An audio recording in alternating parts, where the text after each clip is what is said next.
Research करने के ये सारे हैं मूल मंत्र। हेलो बच्चों, अब सबका स्वागत है मेरे YouTube channel pro student enlighten में। कैसे हो आप लोग? आज हम जो इंटरेस्टिंग टॉपिक पढ़ने वाले एक साथ, वो है टाइप्स ऑफ प्रोबेबिलिटी सैम्पलिंग। इससे पहले आपने अगर मेरा वीडियो नहीं देखा तो मैं आई बटन पे दे दूंगा। इससे पहले हम लोग कौन सा पढ़े थे? Types of non probability sampling, ठीक है। और हम लोग जो यूनिट स्टार्ट किए, जो यूनिट हम कर रहे हैं, वो है रिसर्च, जो एक बहुत ही ज़्यादा इम्पॉर्टेंट टॉपिक है नेट के पॉइंट ऑफ व्यू से।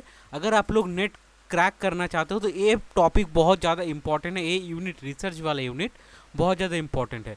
तो आज हम स्टार्ट करने वाले हैं टाइप्स ऑफ प्रोबेबिलिटी सैम्पलिंग। अब प्रोबेबिलिटी सैम्पलिंग के कौन कौन से टाइप होते हैं, और आपने मेरा वो वाला वीडियो नहीं देखा कौन सा प्रोबेबिलिटी सैम्पलिंग होता है और क्या नॉन प्रोबेबिलिटी सैम्पलिंग होता है, वो भी आपको मैं आई बटन पे दे दूंगा, आप लोग चेक करिएगा जाके, ठीक है। नहीं तो आपको वीडियो के एंड स्क्रीन में लास्ट में दिखने को मिल जाएगा कि कौन कौन सा। और मैंने psychology, philosophy, communication, guide and counselling भी पढ़ा के रखा है आप लोगों के लिए, तो आप लोग उसको भी चेकआउट कर सकते हैं, ठीक है। तो स्टार्ट करते हैं ज़्यादा बात ना करते हुए। फर्स्ट है हमारा सिंपल रैंडम सैम्पलिंग। अब देखिए, सिंपल रैंडम सैम्पलिंग क्या होता है? Every individual in the population has an equal chance of being selected. जो हमारा जो पॉपुलेशन होता है उसके अंदर से भी कोई भी व्यक्ति, जैसे एग्जाम्पल के तौर पर डायग्राम पे देखिए, इतने सारे लोग हैं ऊपर वाला डायग्राम पे, इसमें से मैं किसी को भी चूज कर सकता हूँ, मतलब अपने कन्वीनियंस के हिसाब से नहीं, जैसे लॉटरी हिसाब से। जैसे 10 बच्चे हो गए, 10 बच्चों में से मैंने सबका नाम लिख के चीट रखा है। बाहर से एक आदमी बुलाया है, बोला इसमें से 5 बच्चा आप चुनो, 5 टिकट उठाओ, जो भी 5 बच्चों का नाम आएगा उसको लेकर मैं रिसर्च करूंगा। तो इसमें जो 5 बच्चे के नाम नहीं आएंगे उनके भी चांसेस रहेंगे कि वो आए। क्लियर? तो ये होता है सिंपल रैंडम सैम्पलिंग। एग्जाम्पल के तौर पर देखते हैं, a researcher select 50 student randomly from a school roster और 500 student by using a random number generator. 500 बच्चे में से जो टीचर है वो 50 बच्चों को सिलेक्ट किया है। कैसे सिलेक्ट किया है? Simple random sampling. सोचिए, पहले वाला डायग्राम में देखिए, जैसे 500 बच्चे होंगे इधर, ठीक है। इसमें से 50 बच्चों को टीचर ने सिलेक्ट किया। कैसे सिलेक्ट किया? सिंपल रैंडम सैम्पलिंग, रैंडमली उठा लिया है, ऐसे मतलब अपने हिसाब से नहीं, रैंडमली।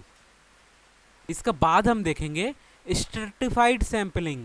अब स्ट्रैटिफाइड सैम्पलिंग पहले हम एग्जाम्पल के तौर पे देखेंगे, फिर हम जो कंटेंट दिया गया उस पर जाएंगे। पहले एग्जाम्पल से मैं इसीलिए समझाता हूँ आप लोगों को, ताकि आपको एक क्लियर हो जाए कि मतलब हम बोलना क्या चाह रहे हैं, हम करना क्या चाह रहे हैं। एग्जाम्पल 2 हम इसमें जाते हैं, तो इसको कहते हैं डिडक्टिव रीजनिंग। कौन सा रीजनिंग कहते हैं बच्चों?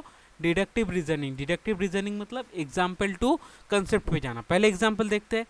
इफ ए कंपनी है 60 फीमेल एंड 40 मेल एम्प्लॉयज। एक कंपनी में 60 फीमेल है, 40 मेल एम्प्लॉयज है। The researcher ensure that the sample maintains the same. अब एक कंपनी में 60 फीमेल और 60% है, ठीक है। 100% में से 60% फीमेल वर्कर है, 40% मेल वर्कर्स है।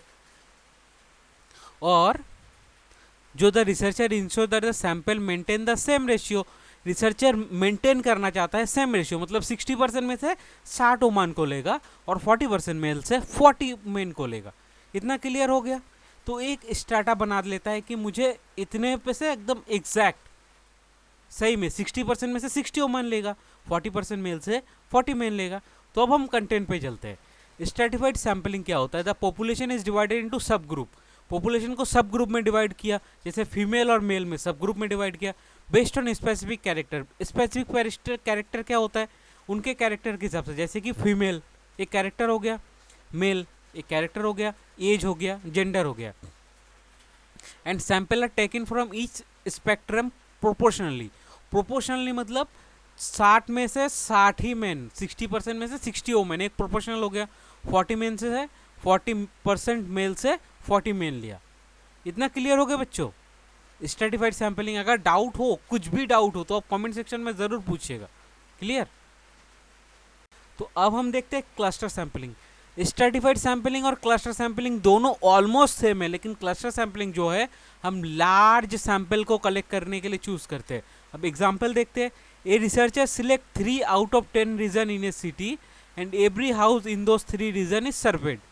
अब देखिए, रिसर्चर ने क्या किया? सिलेक्ट किया 3 out of 10 region in a city. एक रीजन में से, मतलब एक सिटी में से एक रीजन है, 10 रीजन लिया उसने, 10 रीजन में से 3, एक सिटी मतलब समझ रहे हैं कितना बड़ा पॉपुलेशन होगा, उसमें से 10 रीजन लिया।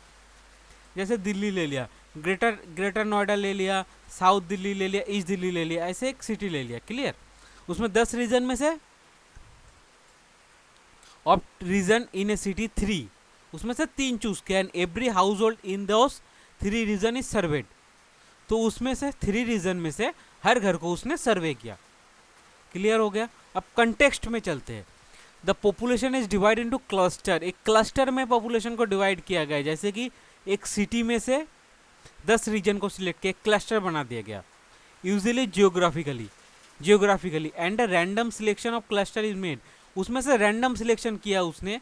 All individual in the selection collected are individual included in the sample.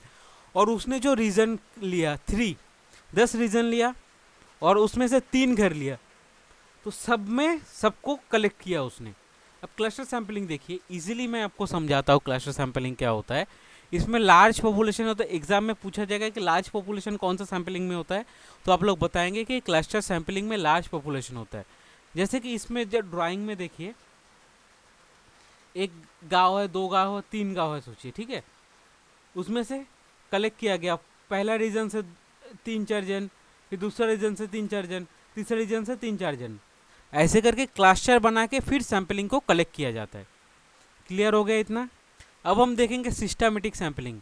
अब लास्ट जो हमारा है प्रोबेबिलिटी सैम्पलिंग का, सिस्टमेटिक सैम्पलिंग। अब सिस्टमेटिक सैम्पलिंग क्या है आप लोग पूछेंगे। ए रिसर्चर, एग्जाम्पल के तौर पर चलते, a researcher want to survey employees in a company. एक रिसर्चर एक कंपनी में सर्वे करना चाहता है, एक कंपनी में सर्वे करना चाहता है। ठीक है, in a company by selecting every 10% of an employee list. तो रिसर्चर ने बोला कंपनी के ओनर को, एक मुझे एम्प्लॉय का लिस्ट दे दो। ठीक है, दे दिया। तब उसमें से हर एक 10%, जैसे कि फर्स्ट देखिए, इसमें फर्स्ट लाइन में 5% है, 5% में से 7% को चूज किया। सेकेंड लाइन में 5% है, 7% को चूज किया। एक सिस्टम बना दिया। ठीक है, एक सिस्टम तरह के चूज किया। लेकिन जो इसमें जो ट्रिक है कि जो पहले वाला पर्सन को चूज करेगा वो रैंडम चूज होगा। जैसे कि किसी भी लिस्ट दे दिया उसको 10% चूज करना है, तो 10% जो होगा वो रैंडमली सिलेक्ट होगा। उसके बाद सब सिस्टम, फिर एक 10%, फिर एक 10, फिर एक 10, फिर एक 10। तो सिस्टमेटिक सैम्पलिंग होता है क्या, a sample is chosen bye selecting every 10th, मतलब कोई भी टर्म का एक पर्सन चूज कर लिया, element from A list of the population wire के इज ए कांस्टेंट, मतलब के पर्सन को चूज कर ले। जैसे कि एक लिस्ट में से हर एक 10th पर्सन को चूज कर रहा है। ठीक है, तो एक सिस्टम बना के चूज कर रहा है। जैसे कि आपके पास 100 नंबर है, तो 100 नंबर में से फर्स्ट उसने चूज किया 10, फिर उसने चूज किया 20, फिर 30, फिर 40, 50, 60, 70, 80, 90, 100। तो उसके पास टोटल सैंपल कितने हो गए? 100 में से 10 सैंपल हो गए उसके पास। क्लियर हो गया इतना? ये होता है आपका सिस्टमेटिक सैंपलिंग। सो बच्चों, आज हमने जो पढ़ा, प्रोबेबिलिटी सैंपलिंग के टाइप्स पढ़े। प्रोबेबिलिटी सैंपलिंग क्या होता है? रैंडमली सिलेक्टेड होता है, उसमें हर एक बच्चे को सिलेक्ट होने का चांसेस बराबर रहता है। क्लियर? अगर आप लोगों को वीडियो पसंद आ रहा है तो अपने दोस्तों के साथ शेयर करें, और मेरे जो चैनल आपको सामने दिख रहा है प्रो स्टूडेंट इनलाइटन में, इसको लाइक करें, शेयर करें और सब्सक्राइब करें ज़्यादा से ज़्यादा, ताकि आप लोग नेट का जो एग्ज़ाम आने वाला है, दिसंबर जो एग्ज़ाम आने वाला है, उसमें से आप अच्छे से अच्छे एक्सेल कर पाओ। और अपने दोस्तों के साथ इसीलिए शेयर करो ताकि वो भी अपने एग्ज़ाम में बहुत अच्छा कर पाए। और वीडियो देखने के लिए आप सबका बहुत बहुत धन्यवाद।